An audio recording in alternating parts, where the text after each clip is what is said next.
Sentinel Online. Welcome to the SCP Database. Downloading item number SCP-022. The Morgue. SCP-022 is a morgue in the basement of the REDACTED hospital in Great Britain. Until 1988, there were no reported anomalous occurrences within the morgue. Reports of strange activity were first received in November of 1988. The area was soon quarantined by the Foundation, with an official story being released that the entire building had been condemned. The reason for the sudden manifestation of its strange properties remains under investigation. Periodically, a random drawer within the morgue will open to reveal a cadaver under a covered sheet. After approximately 6 minutes open, the cadaver will animate and attempt to leave the morgue. At this point, the cadaver is given the designation SCP-022-1. In some cases, the cadaver will be too damaged or decomposed to successfully exit SCP-022, or even rise from the table it lays on.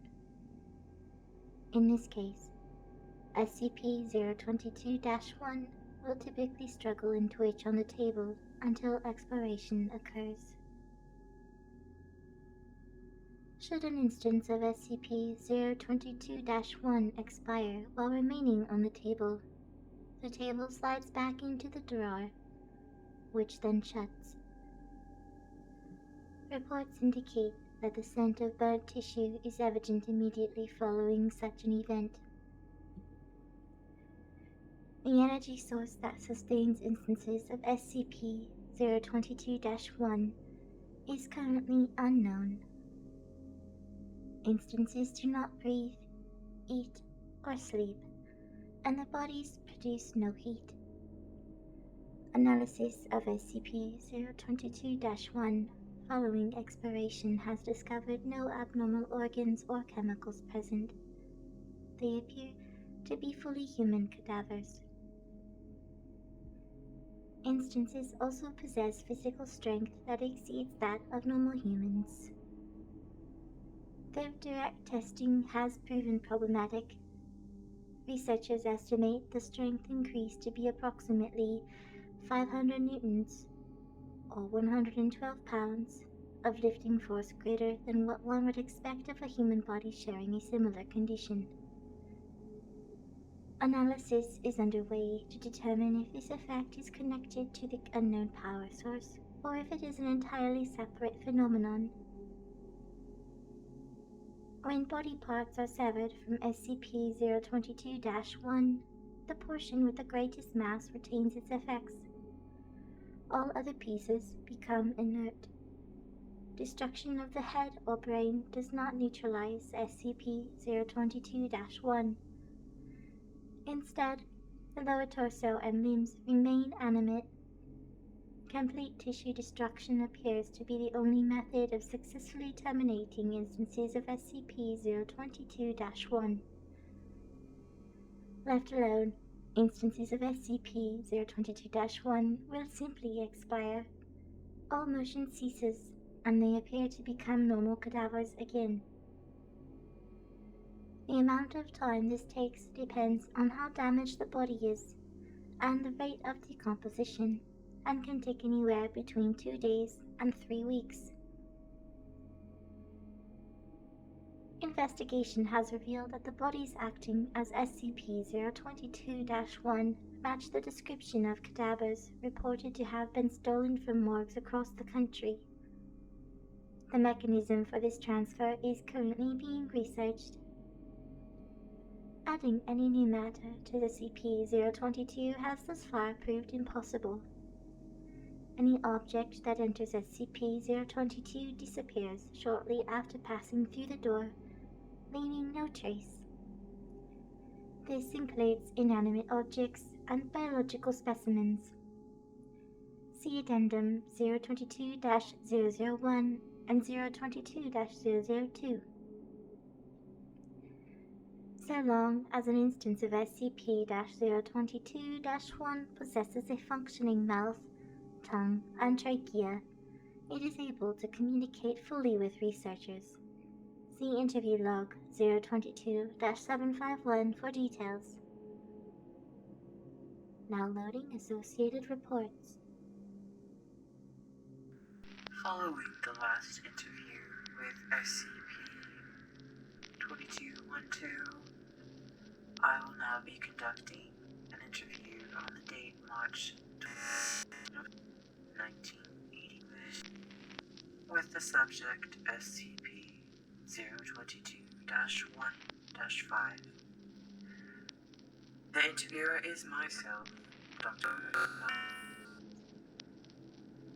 SCP-022-1-5 animated shortly after D5619 was sent into SCP-022 and subsequently disappeared. 22-1-5 had the body of an approximately 12-year-old female, missing right arm and large portion of the torso. Following the incident with 22-1-3, all instances of the SCP-022-1 are physically restrained before being introduced to valuable personnel like myself, with SCP-022-1-5 being no exception. I will now initiate the interview. Please state your name. What did you bastards do to me? Please state your name. What the did you do to me? We have done nothing to you. Now please state your name.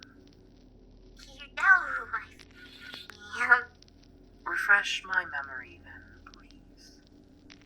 I'm the guinea pig. You just... No. Don't tell me. You forgot me. Doctor. RUD5619. In the flesh. And for your information, seconds. My name is Rose. Now change me back, you son of a bitch. Change me back.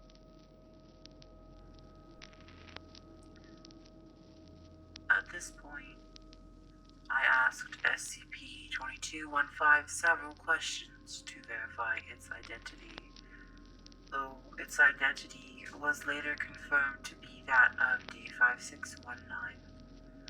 No further useful information was gained from 22-1-5.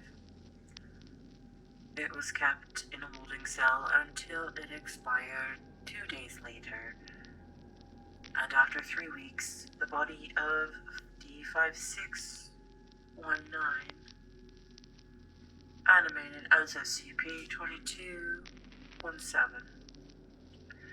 In a brief interview that I held with 22-17, it claimed to now be an 89-year-old woman.